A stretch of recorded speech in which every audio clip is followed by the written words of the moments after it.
Praise the lord. నేటి శుభవచనము, యేసు క్రీస్తు నందు మీరందరూ విశ్వాసము వలన దేవుని కుమారులై ఉన్నారు. గలతీ పత్రిక 3వ అధ్యాయము 26వ వచనము.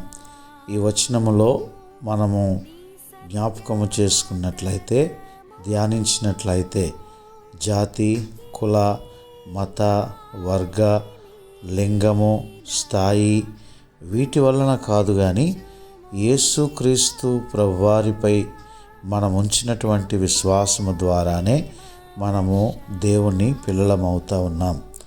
అయితే ఎవరిని కూడా తక్కువగా చూడకూడదు.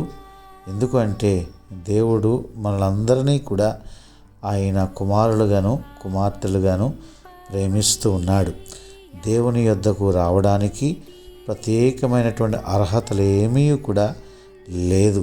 కేవలము ఆయన నీ కొరకు నా కొరకు సిలువలో మరణించి ఆయన అమూల్యమైనటువంటి రక్తమును చిందించి మనందరికీ పాపక్షమాపణ కలుగజేసి ఉన్నాడని, ఆ రక్తము ద్వారానే మనకు విమోచన అని గ్రహించి ఆయన యందు విశ్వాసం ఉంచినట్లయితే మనమందరము దేవుని కుమారులము కుమార్తెలమై ఉండగలము.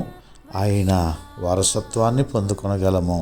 ఆత్మీయాభివృద్ధి, ఆశీర్వాదము పొందుకొనగలము. God bless you.